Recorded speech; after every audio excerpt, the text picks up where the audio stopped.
Welcome to United and Independent. It's not enough to just be registered.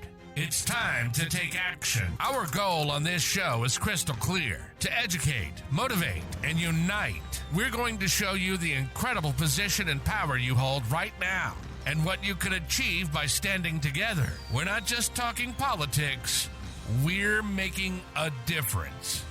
This is United and Independent. And now your host, Richard C. Ginnity.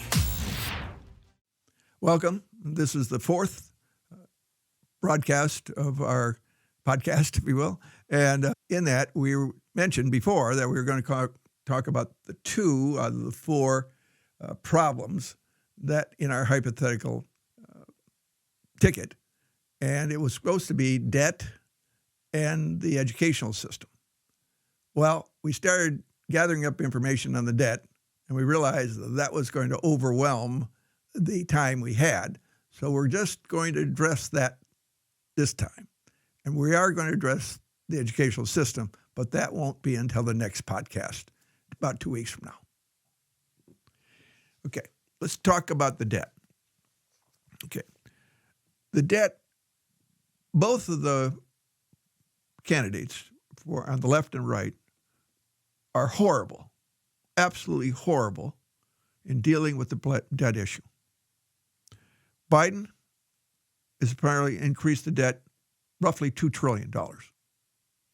Trump, on the other side, has increased the debt $8 trillion. Now, somebody quickly said, well, there was COVID. So we're taking $4 million right off the table and said, okay, that was COVID. He had to do something, and that was what he did.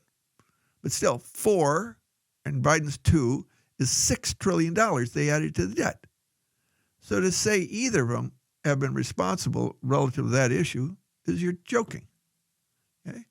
So now, what it came forward today, Trump has said, this is coming off a Wall Street Journal article, said that we will address the debt issue. We will not, take control of the debt issue. Well, apparently, with the same words he used in 2016. So he says the same words in 2024 that he said in 2016. And in 2016, he added $8 trillion to the debt. So if you believe Trump, you've got to be kidding. Okay? You've got to say, why would you believe him? Especially if you go to the notion, I think we've addressed it already, but maybe we should review that one more time. It is easy to be a changer in the economy, to increase activity, to increase employment, if you've got the nation's credit card. So they have your and I's credit card, and they are going to use it. If they need affirmation that they're doing something about the debt or something about unemployment or something about any issue that takes dollars to do so. And they've got the executive order where they can jump on it. So I am, of course, opponent to both of those people returning to or becoming a president for that very issue. Neither are anywhere close to being good on the debt. Okay, let's take a look at the current debt. Well, there was an article, would you believe, yesterday, the Wall Street Journal, of course, Saturday and Sunday, February 17th and 18th. And it said, the title was, U.S. Government's Debt Bill Keeps Rising. Well, that's an understatement. Okay, so I'll just read certain key aspects of this article, but I think it drives home the size of our debt and the growth of our debt that's taking place and expected to continue. Currently, the U.S. government is expected to pay an additional $1.3 trillion in interest over the next coming decade. Well, that doesn't sound too bad. Budget Office estimates interest costs are on the pace to surpass defense as a budget item this year. That is second or third only to Social Security, Medicare, but it is above Medicare or Medicaid. So Still, third biggest budget item, even bigger than defense, and defense is $700 billion. So it is a big number. And they estimate that that's 3.1% of our total GNP as a nation for that year. A lot of people, including some of the people quoted here, don't think that's a lot. But I think what really shows you really what's happening is this graph that they had. So I don't know if you can see that graph very well. I guess he had telling me I have to lift it up. Okay? But if you can see to the right of that graph is the potential growth over the next 14 years or so, 2035. I don't know if you see that peak. The number currently is 33 trillion, but it's going up to 45 trillion in 10 years or so. We were complaining about 33 trillion. We really will be complaining about 45 trillion. That's outrageous. And that doesn't mean it stops here. That keeps going. All right? So that may or may not excite you. It doesn't excite a lot of professional economists. In fact, they say that. They quote one guy, Amar Riganti, who used to be the deputy director at the Treasury Office. Okay, and he said, my entire career, there's been this sky is falling kind of view, which is sort of referring to people like me, view of the debt and the federal deficits. He said, it's been that way forever, and as far as he's concerned, it's just going to continue that, and that we don't have to worry much about it. Well, I kind of would like to challenge him a little bit, because you may or may not know Argentina's history, but Argentina's history is they have entered bankruptcy, national bankruptcy, 7 or 8 times. So is the thought of bankruptcy impossible? I'm going to say, oh, no, it's not. Okay, because we've got it, and Greece did also, and there are a number of other countries that did. So the concept of national bankruptcy is not unheard of. Now, we have a notion of bankruptcy, and we've got the Fed, and the Fed's going to save us all. The Fed's current chairman is Powell, okay? And he was asked in a meeting he was in June of last year. He was asked, at what point do you talk more firmly with lawmakers about fiscal responsibility, which is the debt issue? Mr. Powell answered, I don't do that. That's really not my job. And he has a bit of a point. He said, I'm only worried about monetary policy, not fiscal policy. Well, then you come to the question, well, who is that? Is anybody? And I looked up the U.S. Treasurer. They don't have that responsibility. Okay? There's nobody in the federal government that has responsibility to look at our fiscal good health and comment on it. And that's one of the reasons why, I'd say the main reason, frankly, is there is no calculation, haven't been, what our debt capacity is as a country. Now, I look back, and they say, well, it's very difficult. Oh, I'm not saying it's not difficult, and I'm not saying it's going to be pinpoint, but a range. So if they came back, let's say I'm making that calculation, and said that our capacity at where we would be threatening bankruptcy is 75 billion, 75 to 100 billion.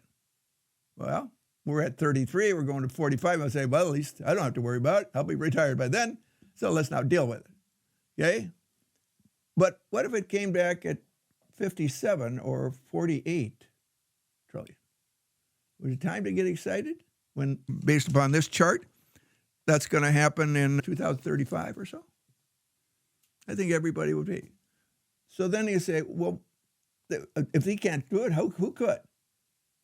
And I'm saying, well, a lot of the major corporations of this country, the ones that deal in multiple countries and multiple whatever, have what they call a balance sheet, okay?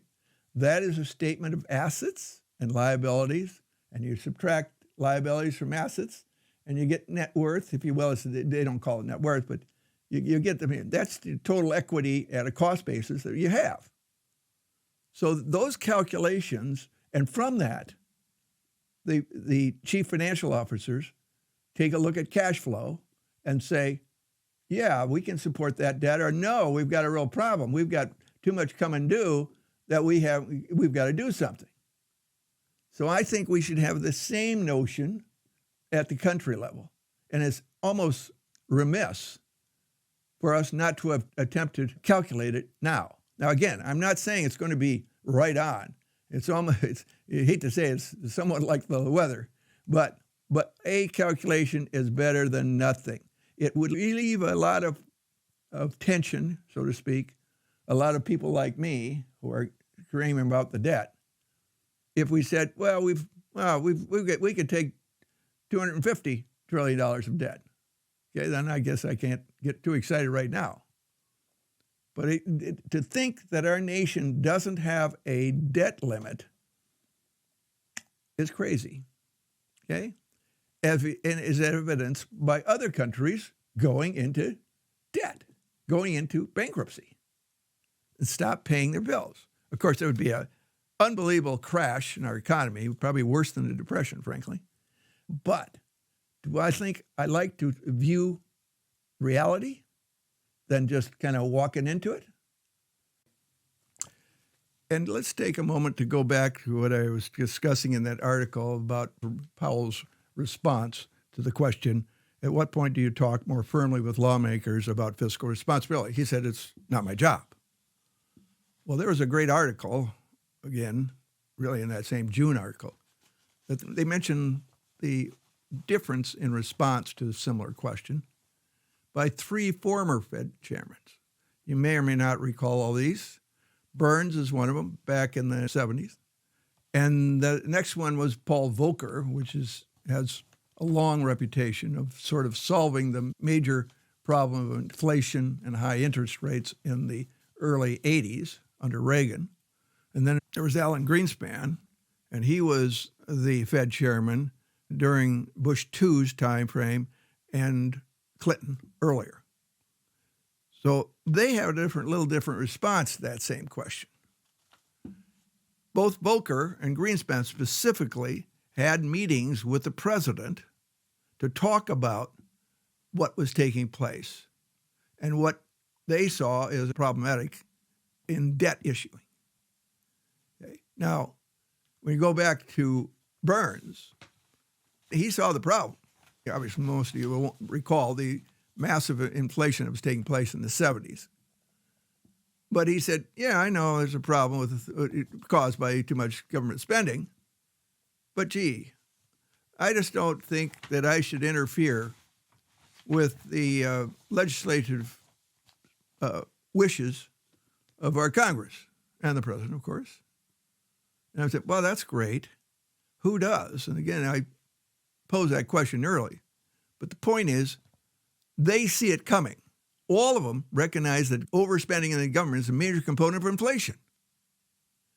Okay, they recognize that, and so does Powell if you got him down to it. But he'll avoid that question because he's a politician first and an economist second. So, all right, so that's our arguments about that.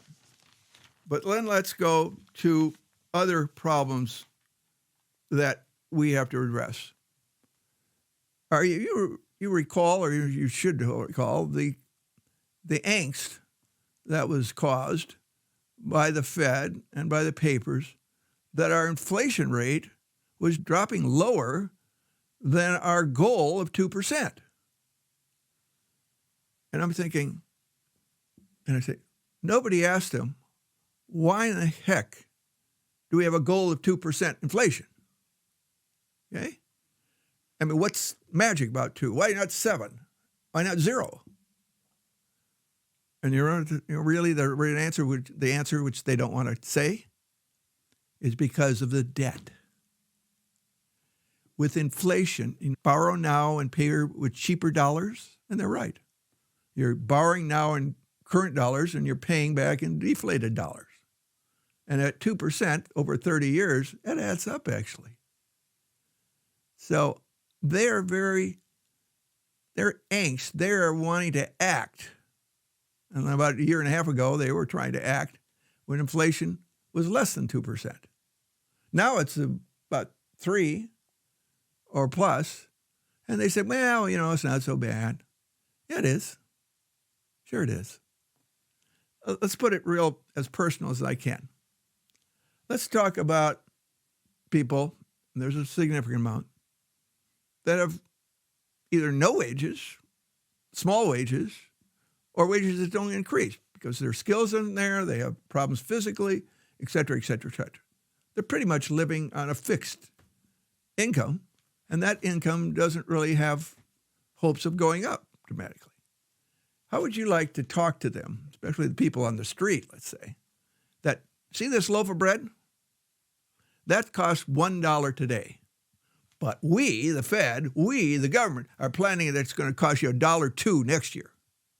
What? And more than $1.04 in the year after that, and more than $1.06 or $1.07 the year after that.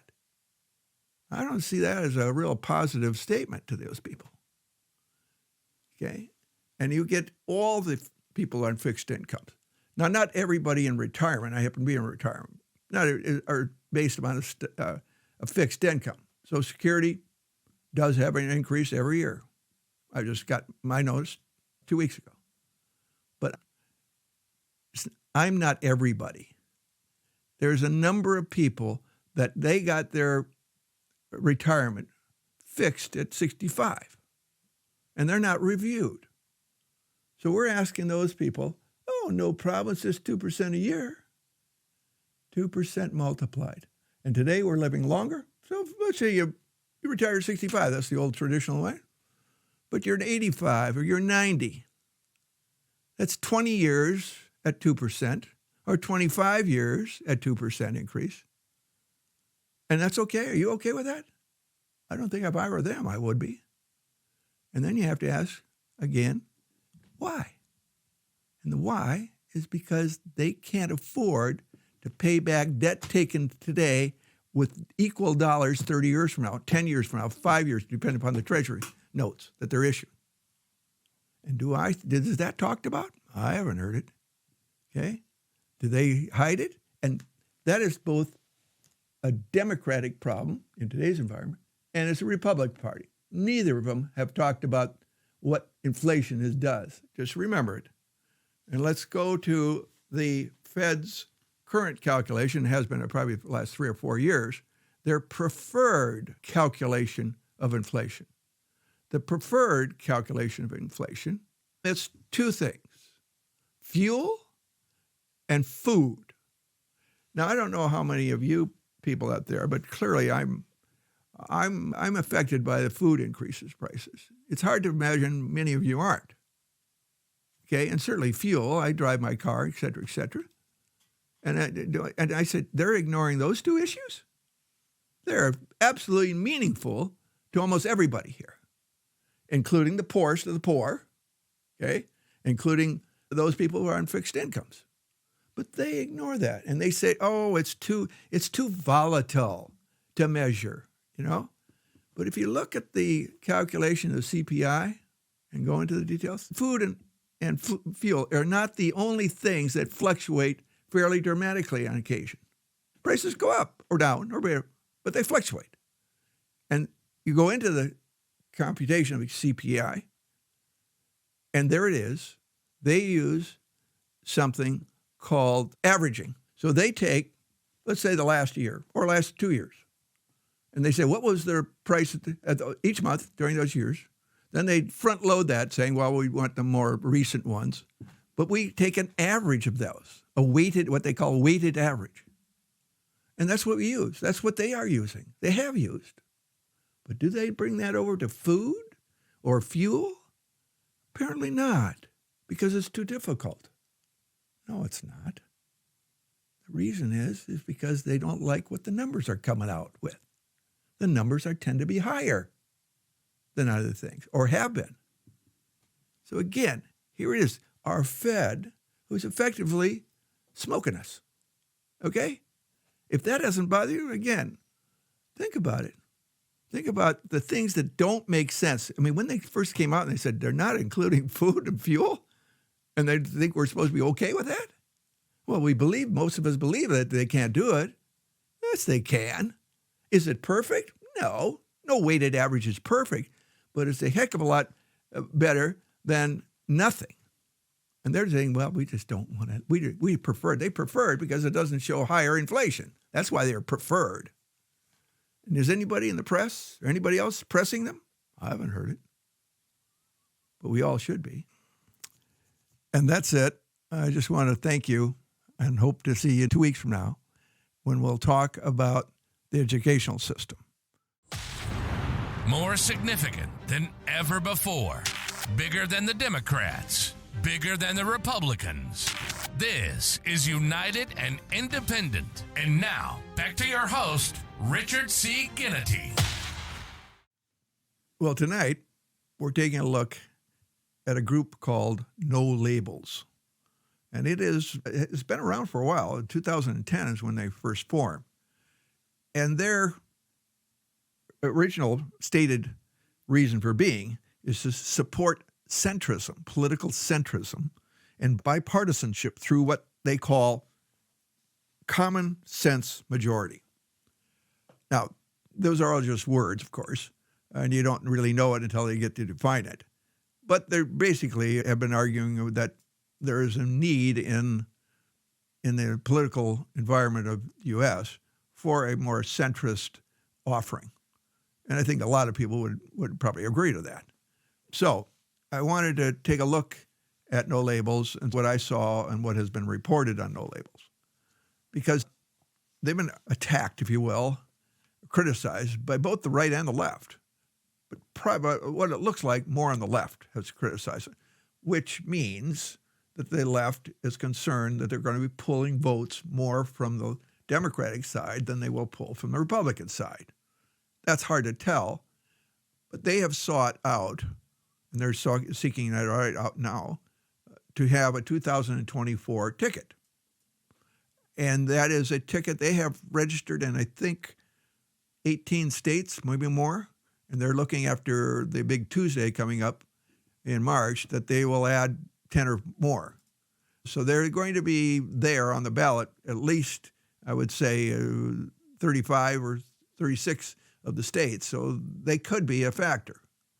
And then they have sought out possible candidates. And by the way, they are pitching something the same as, if you will, I'm suggesting, is to both have a Democrat and a Republican running. And they've approached some names that I had selected. Manchin, who apparently has just said no. They've approached Nikki Haley, who said no. They've approached Christie, who said no. So they've approached them, and they have some, that they're not only registered as a valid political party in the number I've said, but they also have some money. Now, they say they've got 80 million. Now, that in American politics at the presidential level it's a lot for us, but it is not a lot in the presidential. Those are multi-hundreds of millions of dollars committed to that election. So they're interesting, but they're not rich, at least at this point. Now, that's without candidates. A candidate of notoriety would probably bring that, maybe double that or more, depending upon how effective and what kind of message they're sending. But so they're worthy of looking at, and they're interesting total. Because in the beginning, I read what they're about, and who formed it was clearly on the Democratic side. The president and founder and CEO is a lady called Nancy Jacobson. And Jacobson her first political organizing occurred as a student in Syracuse University, and she organized a fundraising event to support the then Senator Gary Hart, 1984 campaign for a Democratic presidential nomination.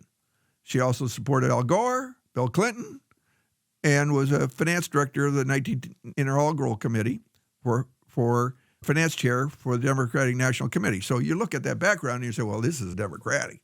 What is this? And I say, yeah, that's how I started too. But they've gone on, and they've been, I don't know if they moved left because, again, their current spokesman is a former Democrat senator who has renamed himself independent. But still, there's that notion that I'm not so sure how neutral they are. But they did something that I think is very positive along the way. They created, or they were the leaders to create something called the Problem Solvers Caucus. They had it equally Democratic and Republicans, House members, and they had about 60. So they had 30 Democrats, 30 Republicans in the House, were meeting and trying to come to some agreement on some issues. It wasn't all issues, of course. It wasn't every issue, but at least they were there, and that I have to commend them for, which also gives me hope for both the House is that at least they've got 30 Democrats and 30 Republicans who will at least talk about trying to join hands and come to an agreement as to how we solve various problems. So that's out there. Then I looked at something that was critical, and it was Mother Jones, which in my memory is sort of a left-leaning journal, and they attacked him. And the title of this series or release from them was No Label Exposed. Here's a list of donors funding its effort to disrupt the 2024 race. Well, that last statement, to disrupt the 2024 race, both parties would have an interest in clearly not having a third party disrupt the race, because both of the parties would be saying, well, what if they take more Democrats than Republicans away? And the Republicans are thinking, what if they take more Republicans than the Democrats? It could clearly be, just as I've been preaching here, a disruptive event. So they're not going to get applause from either of those parties until they see the tentative people who are going to run under them. And they said that, okay, they talked about a unity ticket, and that's how they described their ticket, a unity ticket. And they think that it's largely, they said, donors who contributed, they apparently found a way to find out who the contributors are. And by the way, it was kind of interesting or hard to determine how they did that, because that No Labels is organized as a nonprofit. And in the nonprofit reporting, you have to do federal reporting, but you don't have to list your contributors. So they don't list their contributors. And I got to admit, that interests me also, because clearly if their main contributors were on either side of the political spectrum, they would probably be influenced to go that direction. I mean, if they want to have a salary, they'll have to go there, So there had to be some accommodation to that, I think. And I think that's a mistake. I think if they were smart and they could pass that test, then they would indicate at least the number and the amount that they have received from one or the other. There's actually a lot of companies that contribute to both. Goldman Sachs is in the top 5 or 10 of each party, because they just want to be represented. They don't lose by contributing major dollars to both. They're always welcome in the White House, no matter who's in the White House. But this surely didn't seem to prove what there was indication, because there's a number of donors who have contributed millions of dollars to Republican causes, okay? And they named them, some of them. But then on the other side, they said, well, that there's also a bunch that have contributed significant money on the Democratic side. So I'm not sure they won their argument at all through this article. But the lead article said that, look at who's giving it to them. Well, these are contributors to politics, that's for sure. But that doesn't mean they're unbalanced. And so, yeah. And again, I think I mentioned that Joe Lieberman is now one of their leaders, one of their Democrat turned independent. And he's now considered a founding chair. I don't think he was in on the founding group, but they call him a founding chair. And he would be identified on the Democratic side. That's clear. Never was a Republican, never ran as a Republican. But to counter, there were people who said, that's just a front for Michael Bloomberg running in 2012 presidential. And you look up Bloomberg's background, and you may not remember it, I didn't remember it, He ran as a Republican, then he ran as a Democrat, or either the other way around, and then switched parties again and ran again, and finally ran as a president, as a Democrat. Didn't get it. He was running against Hillary, I think, for the nomination. But that guy has obviously a billionaire, so he's got money to play. And I think it would be interesting if he is still one of the major contributors to that. Then I think that statement about, or their concern about Michael Bloomberg being the controller is a valid question. And I can't give you that answer. But I think you should be aware of them because, again, the amount of effort they've put in and have accomplished being on the ballots in many states, then they have a possible to be a player. And as I've said before, it comes down to what's a win. And I think I would call it a win for a centrist view, if you will, for shaking up the two major parties, if they were able to get 15% of the vote. Now that's you would say, well, that's not that much. Oh, yes, it is. There's only one person, and that was back in 92, that got more than 15% as an independent. His name is Perot, P-E-R-O-T. And he ran as an independent, and he got, I think, 19%, something like that. So before that, after that, 5%, 3%, 4%, you collect them, it's not really significant. But if they were able to get 15%, they would obviously not win, but they would probably, if it didn't split, half of the voters were Democratic leaning and half of them were Republican leaning, then it wouldn't change the result. The numbers would be lower, but they'd still get whoever had the most would win. But they would worry like heck, both of those parties, and not like it because they have a very difficult time. Because when you go in as a political independent or a Democrat or a Republican, nobody knows how you actually voted. Not down to you, okay? So you can go in as an independent and you can pull the Democratic ticket every time.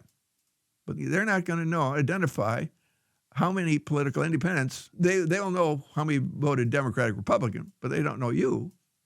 And so they can't count on finding out where you lean next time.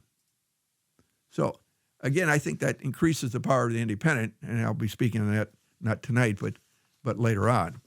So I thought you should be aware of the no labels. I think they're going to be a voice, and they actually have a convention coming up, a nominating convention. And I think, what I'm saying, they've got a date. I think it's April 12th, someplace in there. Okay. And I'm going to try, it is not a physical convention. It's going to be on the internet. So I'm going to be joining it. I'm not going to be featured, of course, but I'm interested in what takes place and the response they get and who they think they'll have a ticket by the end of April. And I'd be interested in that. So I'll try to give you a heads up or a review of that, and hopefully it's of interest to you. So that's it for the No Labels review. I think it's something you should be aware of as an independent and following, because again, I believe that the independent vote can be a real game changer, not only this time, but ongoing. Again, when both parties seem to going toward their fringes and candidates on their fringes, then there has to be some means, some notice that, whoa, guys, we're going to pull you in. I mean, if you don't pull in, we're going to maybe upset you. And it's just a threat. It's not a promise. But I'm going to tell you, hit 15%, that'll hit home. There'll be lots of head swing and say, gee, we can't let that go to 15%. And why do we get to 15%? I think everybody will have the same answer. We were too fringy with our policies and our actions. And I think most of America would agree that we got to pull these two parties down a little bit.